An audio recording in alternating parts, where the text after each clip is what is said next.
Very good morning बच्चों। Class 8 के लिए आज जो नया कंटेंट डिस्कशन के लिए मैंने चूज किया है वो हमारा नया चैप्टर है कंबस्शन एंड फ्लेमेंसी। और इसमें सबसे पहले हम जो डिस्कस करेंगे बच्चों कंबस्शन। कंबस्शन हम किसको कहेंगे? और कंबस्शन से पहले आपको ये पता होना चाहिए कि कंबस्शन अगर हम कहते हैं ये केमिकल प्रोसेस है जिसमें ऑक्सीजन के साथ कोई भी चीज जो है वो रिएक्ट होती है, कोई भी सब्सटेंस रिएक्ट होती है और इस रिएक्शन के दौरान जो प्रोड्यूस होती है वो होती है हीट। और कुछ सब्सटेंसेस के रिएक्शन के दौरान हीट भी प्रोड्यूस होती है, लाइट भी प्रोड्यूस होती है और साथ में स्मोक प्रोड्यूस होता है। और स्मोक में कार्बन डाइऑक्साइड होता है, कार्बन मोनोऑक्साइड होता है। तो बच्चों ये जो चीजें हैं, जितने भी चीजें जलती हैं, जलने के दौरान हीट लिबरेट करती हैं। With the liberation of heat, light, smoke which contains carbon dioxide, carbon monoxide, इन चीजों को हम क्या कहेंगे? इनको हम कहेंगे फ्यूल्स। इनको हम कहेंगे फ्यूल्स। और फ्यूल्स देखो, सब्सटेंसेस बहुत सारी जलती हैं, हर सब्सटेंस को फ्यूल भी नहीं कहा जा सकता। फॉर एग्जांपल मैं आपको बताऊंगा, पेपर, पीस ऑफ पेपर ये जलता है, कागज की एक शीट जलती है, लेकिन इसको फ्यूल के तौर पर इस्तेमाल तो नहीं किया जा सकता, ये इसको हम फ्यूल नहीं कहेंगे। अब वो कंबस्टेबल सब्सटेंस है। इसी तरीके से वुड जलती है, लकड़ी जलती है, हीट प्रोड्यूस करती है, लाइट प्रोड्यूस करती है, स्मोक प्रोड्यूस करती है। और या तो ये जलती है ग्लो जिसको हम कहेंगे, इस जलने के दौरान एक और चीज आती है जो हमारा दूसरा टॉपिक सब टॉपिक बनेगा, फ्लेम्स। या एक ग्लो, एक छोटी सी हल्की सी चमक होती है इसमें, या फिर बहुत बड़ा फ्लेम होता है। इस तरीके से हम ये कह सकते हैं कि अगर हम वुड को जलाते हैं एज फ्यूल, इसको इस्तेमाल किया जाता है, ईंधन के तौर पर इस्तेमाल किया जाता है, लेकिन इस ईंधन से हीट भी प्रोड्यूस होती है, लाइट भी प्रोड्यूस होती है, स्मोक भी प्रोड्यूस होता है। और साथ साथ हम ये कहेंगे एक इनफ्लेमेबल सब्सटेंस है, ये इसका मतलब ये शोला इसका भड़क जाता है, उसको हम कहेंगे फ्लेम। फ्लेम मींस शोला, भड़क जाना। इसके इसी तरीके से आप देखेंगे कोयले को, कोयला जलता है, कोयला भी हीट भी प्रोड्यूस करता है, लाइट भी प्रोड्यूस करता है, लेकिन वहां पे फ्लेम नहीं होता है। जब फ्लेम नहीं होगा दैट मींस स्मोक भी नहीं होगा। इसी तरीके से आप देखते हैं कैंडल को, कैंडल जलती है, एक कैंडल को हम जलाते हैं, उसको हम किस पर्पस के लिए जलाते हैं? ना उसको हीटिंग पर्पस के लिए तो इस्तेमाल करते नहीं, उसको एज फ्यूल तो इस्तेमाल नहीं किया जा सकता, लेकिन फॉर लाइटिंग पर्पस। और लाइटिंग के दौरान ये एक छोटा सा फ्लेम प्रोड्यूस करती है, उस फ्लेम में लाइट भी होती है, स्मोक भी होता है, ठीक है, और हीट भी होती है इसमें, लेकिन उतनी, चूंकि ये एक छोटी सी चीज है, ये उतनी ज्यादा दूर तक दूर हीट नहीं देगी। अलबत्ता इसके ऊपर अगर आप कोई चीज हाथ रखेंगे या कोई चीज, उसको वो जल जाएगी, उसको ही महसूस होगी। इसी तरीके से आप देखते हैं जब हम इस कैंडल को जलाते हैं, इसके ऊपर कोई पतंगा कोई आकर अगर इसके उड़ के इसके करीब आता है, वो जल जाता है, मर जाता है, हीट है। इस तरीके से बहुत जितने भी ये चीजें जलती हैं, इनको हम कहेंगे कंबस्टिबल सब्सटेंसेस। और कंबस्टिबल सब्सटेंसेस में से फिर हम देखेंगे एज फ्यूल हम किन किन चीजों का इस्तेमाल करते हैं to run the automobiles. Automobiles का इंजन को रन करने के लिए हम उसमें डीजल का इस्तेमाल करते हैं, पेट्रोल का इस्तेमाल करते हैं। सीएनजी, कंप्रेस्ड नेचुरल गैस, जो सीएनजी के बारे में आपने पढ़ा था, जब हमने पहले पढ़ा था कोल एंड पेट्रोलियम, उसमें पढ़ा सीएनजी ये बिल्कुल प्योर गैस होता है जो गैस में इस्तेमाल करते हैं हम लाइट ऑटोमोबाइल्स में उनके इंजन को रन करने के लिए, क्योंकि इसमें बिल्कुल पोल्यूशन फ्री होता है, क्लीन फ्यूल है। इसी तरीके से सीएनजी, पेट्रोल, डीजल, इसको इस्तेमाल किया जाता है ऑटोमोबाइल्स को रन करने के लिए। या कोयला, आप देखेंगे कोल को इस्तेमाल किया जाता था एंशिएंट टाइम्स में ज्यादा, अब तो कम, क्योंकि इसमें जैसे पोल्यूशन बहुत ज्यादा होती है। कोयले को इस्तेमाल किया जाता है to run the engine of train, क्योंकि एक स्टीम प्रोड्यूस करता, उस टाइम पे उस ट्रेन का इंजन रन होता था। तो आज कोयले को इस्तेमाल किया जाता है किसके लिए? For generating electricity, for generating हम कहेंगे फॉर हीटिंग पर्पस इस्तेमाल किया जाता है, ठीक है, कुकिंग के लिए इस्तेमाल किया जाता है इसको। इसके बाद हम देखते हैं गैस।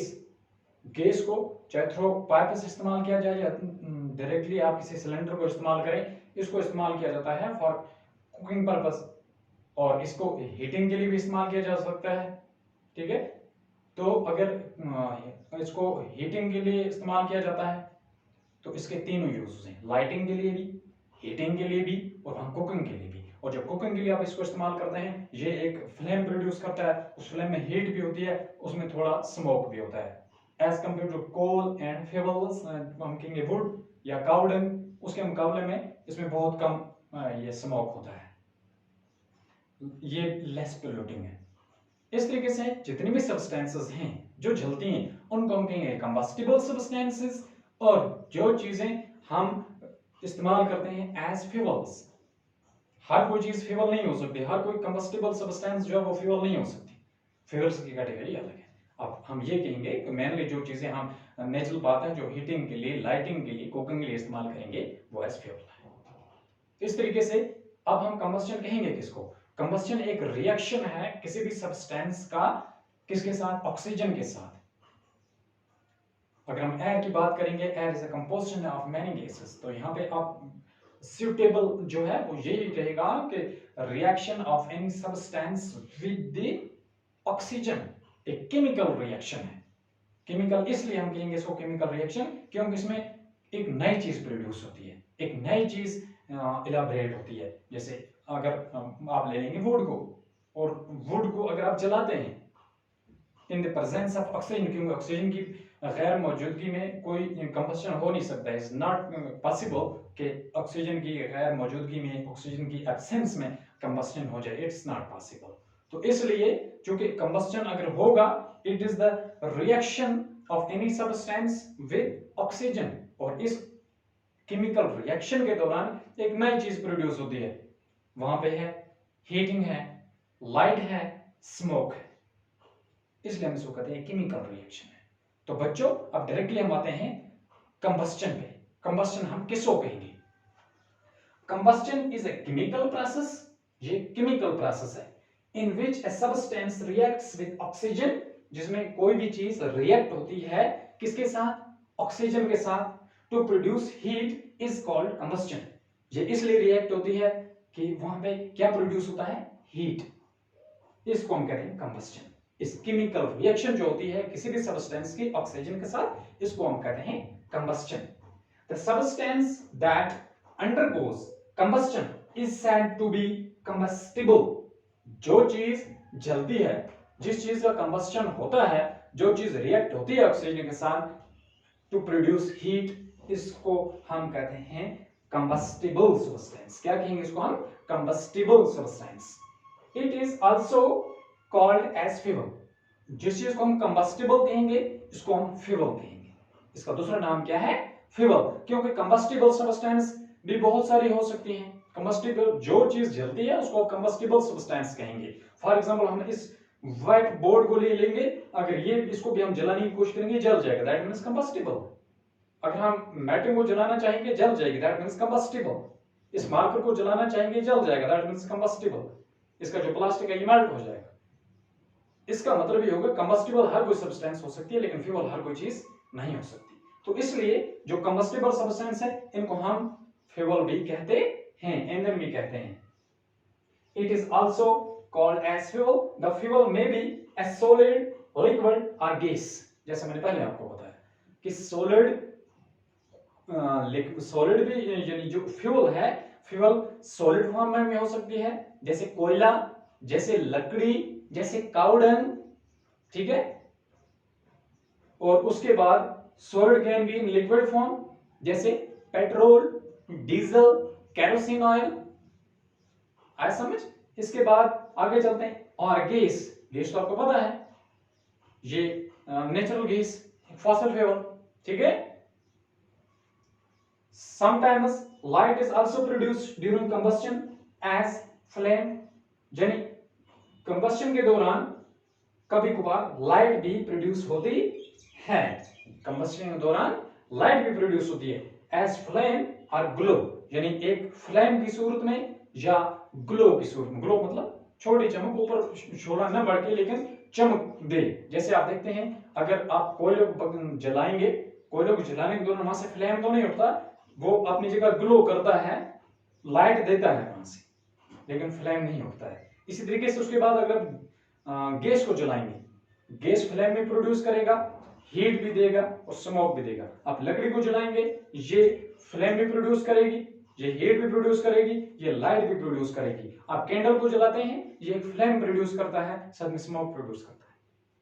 इस तरीके से हम ये कहेंगे जो कंबस्टिबल सब्सटेंस है, इस कंबस्टन ये जो है जलती है, या जलने के दौरान ये हीट प्रोड्यूस करती है, लाइट प्रोड्यूस करती है और स्मोक भी प्रोड्यूस करती है। और साथ में दूसरी चीज ये है कि ये फ्लेम प्रोड्यूस कर सकती है या ग्लो प्रोड्यूस करती है। एक ग्लो, एक चमक, हल्की चमक होती है, ज्यादा ऊपर इसका फ्लेम नहीं उठेगा। लेकिन दूसरी साइड में वो भी फ्यूल्स हैं जो बिल्कुल फ्लेम प्रोड्यूस करती हैं। उस फ्लेम की सूरत में ये इर्द गिर्द जो एरिया है, सराउंडिंग्स जो इसके हैं, उसको बिल्कुल लाइटिंग प्रोड्यूस करती है, लाइट कर देती है। तो इस तरीके से हम ये कहेंगे कि combustion is a chemical process in which a substance undergoes reacts with oxygen to produce heat। ठीक है, हीट प्रोड्यूस होती है। और साथ साथ में हम ये भी कह सकते हैं कि हम ये लाइट भी प्रोड्यूस करती है और फ्लेम भी प्रोड्यूस करती है, ग्लो भी प्रोड्यूस करती है। अगर इसने फ्लेम प्रोड्यूस किया तब भी लाइट देगी, अगर ग्लो होगी ये तब भी लाइट देगी। तो जो भी रिएक्शन होती है, इस रिएक्शन से लाइट भी प्रोड्यूस होती है, हीट भी प्रोड्यूस होती है, स्मोक भी प्रोड्यूस होता है। और जो चीज जलती है, जिस चीज का कंबस्शन होता है, उसको हम कहते हैं कंबस्टिबल सब्सटेंस। क्या कहते हैं? Combustible substance. और इन जो कंबस्टिबल सब्सटेंस है, इनका दूसरा नाम हम ये कह सकते हैं फ्यूल्स। और ये इसलिए मैं आपको बता रहा हूं यहाँ पे कि कंबस्टिबल सब्सटेंस हर कोई चीज हो सकती है, लेकिन फ्यूल जो है वो स्पेसिफिक है, वो पर्टिकुलर है। जैसे मैंने आपको बताया अभी, कागज के पीस को हम जलाएंगे, ये कंबस्टिबल तो है लेकिन फ्यूल नहीं है। कैंडल को आप जलाते हैं, ये लाइटिंग पर्पस के लिए इस्तेमाल होता है, फ्यूल के तौर पे इस्तेमाल नहीं हो सकता। ठीक है, इस तरीके से यानी हम ये कह सकते हैं कि इसी तरीके से आप देखते हैं, हम अगर हीटर रूम